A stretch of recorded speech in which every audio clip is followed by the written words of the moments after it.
Hello friends, CA intermediate सितंबर 2026 के अंदर अगर आप अटेम्प्ट देने वाले हैं और ग्रुप 2 के अंदर कॉस्टिंग का पेपर आप लोगों को परेशान कर रहा है, तो आज की इस वीडियो के अंदर मैं आप लोगों को बताने वाला हूं किस तरीके से कॉस्टिंग के पेपर के अंदर आप सिर्फ पास ही नहीं 80 प्लस स्कोर कर सकते हैं। तो अगर आप लोगों ने भी ये सोचा है कि सर एक पेपर ऐसा होना चाहिए जहां पर हम ज्यादा स्कोर करें और आप लोगों को कॉस्टिंग के पेपर में दिलचस्पी है, तो आपके लिए ये वीडियो है। तो आइए वीडियो को स्टार्ट करते हैं। सबसे पहले आपको देखिए समझना होगा कि 70% आपके पास जो डिस्क्रिप्टिव पार्ट है, यहां पर आपको इन 100 में से लेकर आने हैं मार्क्स और आखिरी के 60 दिनों में किस तरीके का आपका स्टडी प्लान रहने वाला है। तो सर जैसा मैंने कहा 70% आपका डिस्क्रिप्टिव है और यहां पर देखिए कोई ऐसा नहीं है कि आपको थ्योरी लिखनी है। थ्योरी के क्वेश्चंस आते हैं लेकिन मेजॉरिटी पोर्शन न्यूमेरिकल होता है। तो अगर आपने सही फॉर्मूला लिखा, सही चीजें सॉल्व करके दिखा दी, तो आपको मार्क्स मिलेंगे ही मिलेंगे। एग्जामिनर वहां पर आपके मार्क्स नहीं डिडक्ट कर सकता।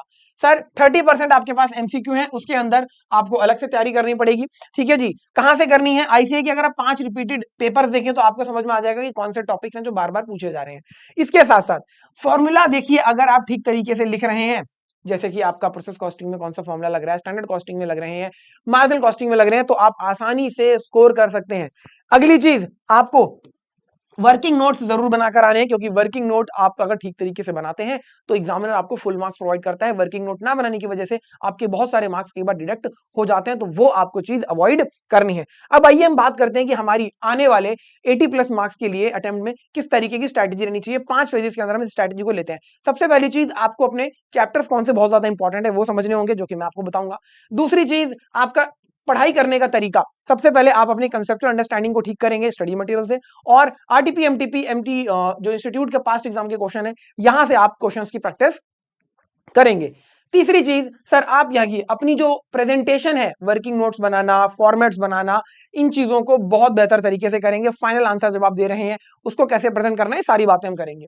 चौथी चीज, आपके पास 60 डेज का एक्शन प्लान होना चाहिए, किस तरीके से आप आने वाले 60 दिनों के अंदर अपनी तैयारी करने वाले हैं, ये आपको समझना होगा। अगली चीज, एग्जाम हॉल के अंदर जो 3 घंटे आप बैठ के पेपर लिखेंगे, यहां पर भी आपकी स्ट्रैटेजी किस तरीके की होगी, इसके ऊपर भी मैं आपसे जरा बात करूंगा। तो आइए सबसे पहले समझते हैं कि हमारे इंपॉर्टेंट चैप्टर्स कौन से हैं जो एग्जामिनर बार बार पूछ रहा है और वो हमें प्रायोरिटी पे रखने हैं। तो टीयर 1 के अंदर देखिए आपका standard costing, after that marginal costing, then process costing, joint and by products, budget and budgetary control और मटेरियल कॉस्टिंग। ये अकेले आपके जो चैप्टर्स हैं देखिए 5, यहां पर आप आसानी से 50 से 60 नंबर बड़े प्यार से स्कोर कर सकते हैं बिना कोई भी ज्यादा परेशानी के। तो इन चैप्टर्स को तो हर बच्चे को अच्छे से कर लेना चाहिए जो कि सिर्फ पास होने की तैयारी कर रहा है वो भी। अगर मैं आपको लेके चलूं टीयर 2 की तरफ, तो आप overhead costing, service costing, job contract और batch costing, employee cost, cost accounting system, ये आपको और अच्छे से कर लेना है, जिससे आपको बेहतर तरीके से जो है चीजें मार्क्स बढ़ते हुए दिखाई देंगे। तीसरी अगर मैं बात करूं तो कॉस्ट शीट, यूनिट कॉस्टिंग, इसके बाद आखिर आपका थ्योरी के जितने भी एमसीक्यू क्वेश्चंस आते हैं, material issue, pricing extra, miscellaneous की आपके थ्योरी टॉपिक्स हैं, तो आपको ये थ्योरी टॉपिक्स को जो है अच्छे से कर लेना है। तो ये आपके सबसे ज्यादा इंपॉर्टेंट चैप्टर्स हैं जो कि आपको सबसे पहले करने हैं। इसके बाद आपको सर किस तरीके से अपनी चीजों को लेके चलना है, तो देखिए मैंने कहा था कि आप लोगों के पास देखिए किस तरीके से आपको पढ़ाई करनी है, समझना जरा ध्यान से।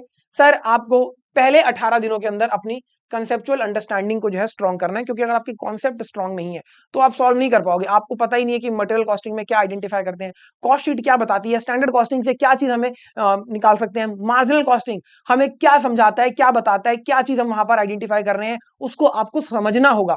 जब आप समझेंगे तभी आप उस क्वेश्चंस के उस टॉपिक के क्वेश्चंस को कर पाएंगे, अदरवाइज आपको हमेशा दिक्कत आएगी। आप मगअप करते रहोगे, क्वेश्चंस को रटने की कोशिश करोगे, बिल्कुल भी नहीं करना। स्टडी मटेरियल आपका यहाँ पर देखिए टॉप प्रायोरिटी पे रहेगा, इसके बाद आपके पास्ट एग्जाम के और आरटीपी एमटीपी के क्वेश्चंस रहेंगे। तीसरी चीज, आपको मॉक टेस्ट पेपर जरूर देने हैं। आखिरी 4 अटेम्प्ट के आरटीपी, 2 मॉक टेस्ट पेपर और 5 अटेम्प्ट के क्वेश्चंस, ये आपको बिल्कुल करने हैं। और यहां पर आप कोशिश करेंगे कि 3 घंटे बैठकर आप ये पास्ट एग्जाम के पेपर हो गए, एमटीपी हो गए, ये सॉल्व करें, ताकि आपकी हैबिट डेवलप हो 3 घंटे लिखने की एग्जाम में जाने से पहले। आई होप आप लोगों को ये चीज समझ में आ गई होगी जो आपके पढ़ाई के तरीके हैं। अब सर प्रेजेंटेशन किस तरीके से आपके एक्स्ट्रा 10 से 15 नंबर आपको दिलवा सकती है। बच्चे देखिए अक्सर वर्किंग नोट एंड में बनाते हैं और फिर कहते हैं कि सर हमें वर्किंग नोट कितनी स्पेस छोड़ना है, कितना नहीं छोड़ना, कहां वर्किंग नोट बनेंगे, हमें समझ में ही नहीं आता। कोई बात नहीं, मैं कहता हूं कि आप वर्किंग नोट पहले बना लो। अगर आपको दिख रहा है कि ये वाली कैलकुलेशंस हमें कंप्यूट करनी पड़ेंगी, निकालनी पड़ेंगी, फिगर्स आइडेंटिफाई करनी है, क्वेश्चन में नहीं दी गई, आप वो पहले सॉल्व करो। वर्किंग नोट आप पहले ही दिखा दोगे तो स्टेप वाइज मार्किंग की वजह से एग्जामिनर आपको वर्किंग नोट के मार्क्स वहीं पर दे देगा। दूसरी चीज, अगर आप देखिए जो फिगर्स लिख रहे हैं, जैसे कि अमाउंट में है रुपीज में, तो रुपीज 1250, सपोज केजी में है तो 200 केजी, आवर्स में लिख रहे हैं तो आप आवर्स में लिखे, पैसेंजर किलोमीटर आप कंप्यूट कर रहे हो, पैसेंजर किलोमीटर आपने लिखा।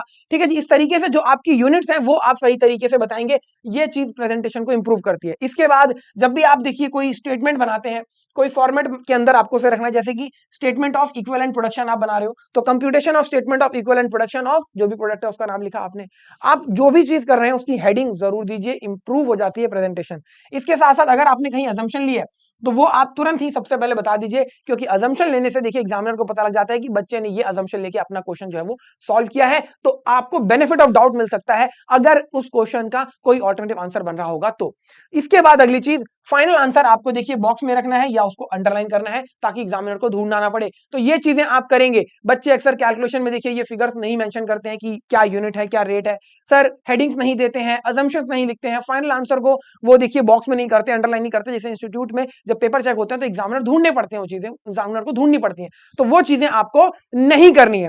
इसके साथ साथ सर आपका जो मैंने कहा कि 60 डेज का आपके पास एक स्टडी प्लान होना चाहिए, तो 60 डेज में किस तरीके से पहले आपके 30 दिन रहेंगे तो चैप्टर वाइज देखिए आप अपनी यहां पर रिवीजन करेंगे, थ्योरी भी साथ साथ प्रिपेयर करेंगे।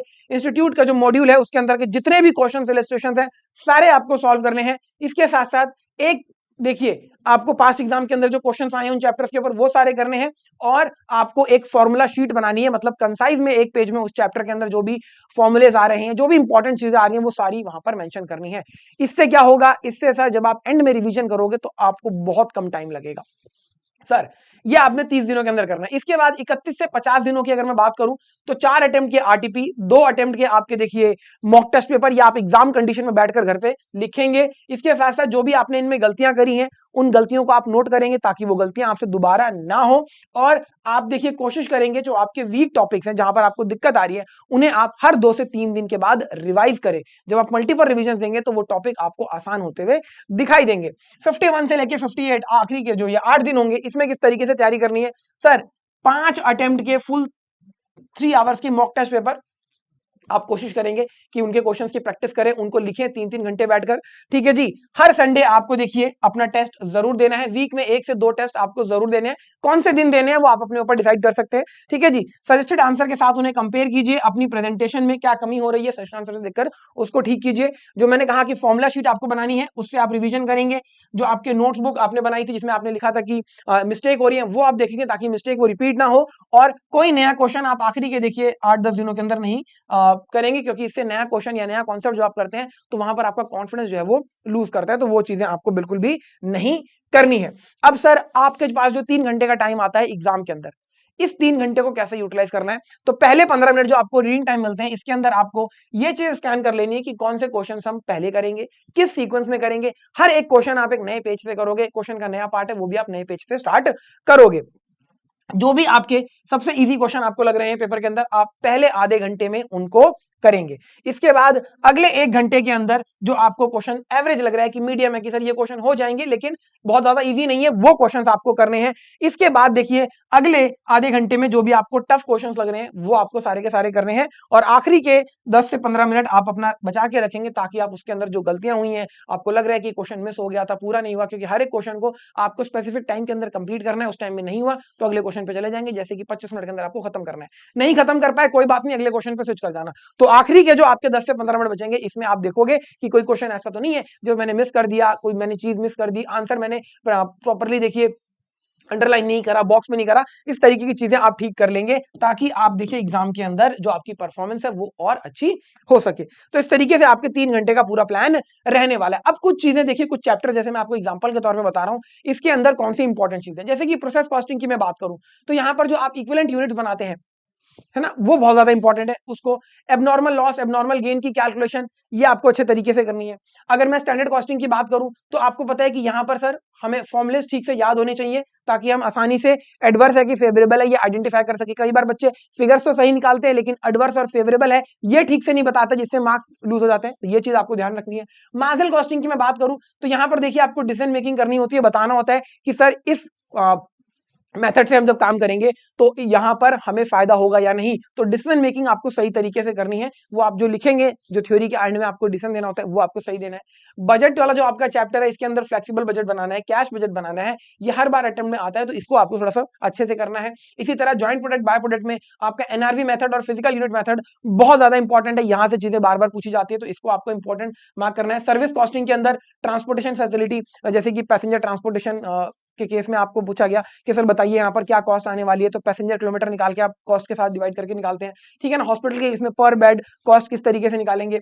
होटल इंडस्ट्री में, आईटी में फॉर्मूला यहाँ पर आपके अलग अलग हो सकते हैं, लेकिन जो लॉजिक है वो सेम रहता है। कॉस्ट निकालो, डिवाइड कर दो, आप आपके पास पर यूनिट कॉस्ट आ जाती है, चाहे वो आपकी पैसेंजर किलोमीटर की रिगार्डिंग हो, चाहे वो आपकी पर रूम डे के हिसाब से हो, पर बेड के हिसाब से हो, पर स्टूडेंट हो। तो आपका जो लॉजिक है वो यहां पर नहीं बदलता। तो इस तरीके से आपको देखिए चीजों को हर एक चैप्टर के अंदर आइडेंटिफाई करना है कि यार यहां पर कौन सी चीज है जो हम पकड़ के चलें, ताकि हमारा एग्जाम के अंदर जो कॉन्सेप्ट है वो वीक ना हो, ठीक है जी। अच्छा, कुछ मिस्टेक्स जो बच्चे अक्सर करके आते हैं वो आपको नहीं करनी है, मैं यहां पर बता देता हूं। सबसे पहली चीज कि स्टडी मटेरियल को स्किप कर देना। स्टडी मटेरियल के अंदर जितने क्वेश्चन है आरटीपी एमटीपी के, ये आप हमेशा अपनी प्रायोरिटी पर रखेंगे, इसको आपको करना है, ठीक है जी। दूसरी चीज, सर थ्योरी चैप्टर्स को लास्ट में देखेंगे नहीं, हर एक चैप्टर की जो थ्योरी क्वेश्चंस हैं वो आप साथ साथ करते हुए चलिए। एंड में देखेंगे 15 चैप्टर की थ्योरी एक साथ, पता लगा आपके पास 150-200 क्वेश्चन हो गए और अब पढ़ने का मन ही नहीं करेगा। साथ साथ करेंगे, हर चैप्टर के 10 से 5 क्वेश्चन निकलेंगे, आप आसानी से कर पाओगे। तीसरी चीज, वर्किंग नोट्स को सर आपको इग्नोर नहीं करना है, बिल्कुल लिखना है। पहले लिख लो क्वेश्चन के, कोई दिक्कत नहीं है, बाद में आपको लगता है कि लिख सकते हो अच्छे से आप, तो बाद में लिखो जैसे आपको ठीक लगे, लेकिन वर्किंग नोट जरूर देने।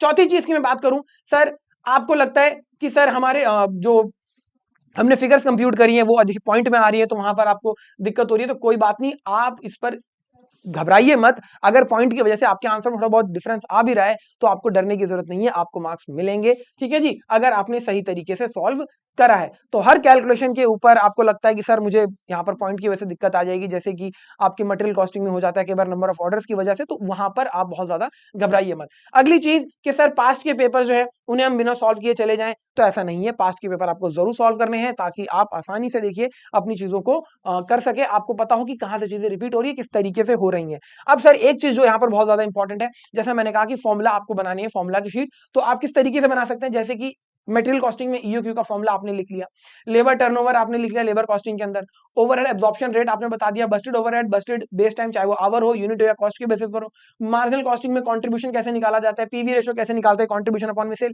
इस तरीके से देखिए अलग अलग फॉर्मुलेज आपको जरूर लिख लेने हैं, ताकि आप जब रिवीजन करें तो यहां से आपको तुरंत समझ में आ जाएगा, ठीक है जी। और आप इसके लिए परफेक्ट रिवीजन बुक भी हमारी रेफर कर सकते हैं, जिसके अंदर आपको इस तरीके की चीजें देखने को मिल जाती हैं। इसके साथ साथ एक बहुत इंपॉर्टेंट चीज है जो मैंने कहा कि टेस्ट आपको देने हैं, तो टेस्ट आप जरूर दीजिए। आप जो institute mock test paper release करता है उसे देख के अपना जो है इवैल्यूएशन कर सकते हैं। आपको लगता है कि आप खुद इवैल्यूएट नहीं कर पाएंगे, तो आप हमारी टेस्ट सीरीज ले सकते हैं, जो कि escholars.in वेबसाइट के ऊपर आपको मिल जाती है, ठीक है जी। इसमें हर एक क्वेश्चन पे आपको कमेंट करके बताया जाता है कि यहाँ पर ये गलती है, यहाँ पर मार्क्स आपके लूज हुए हैं, तो आप उन गलतियों को ठीक कर लेते हैं, जिससे कि आपकी परफॉर्मेंस इंक्रीज हो जाती है। तो escholars.in वेबसाइट है, इसके ऊपर आप देखिए टेस्ट सीरीज जो है वो देख सकते हैं। सीए इंटर बोथ ग्रुप की है, ग्रुप 1 ग्रुप 2 की भी है, ठीक है जी। तो मैंने आपको बता दिया 100 मार्क्स के पेपर और टॉपिक वाइज टेस्ट दोनों ही यहां पर आपको मिल जाते हैं, और हर एक क्वेश्चन के ऊपर कमेंट करके बता दिया जाता है कि कहां क्या कमी है, तो आप उसको ठीक कर सकते हैं। तो इस तरीके से देखिए अगर आप अपनी तैयारी रखेंगे तो आपको दिक्कत नहीं आएगी।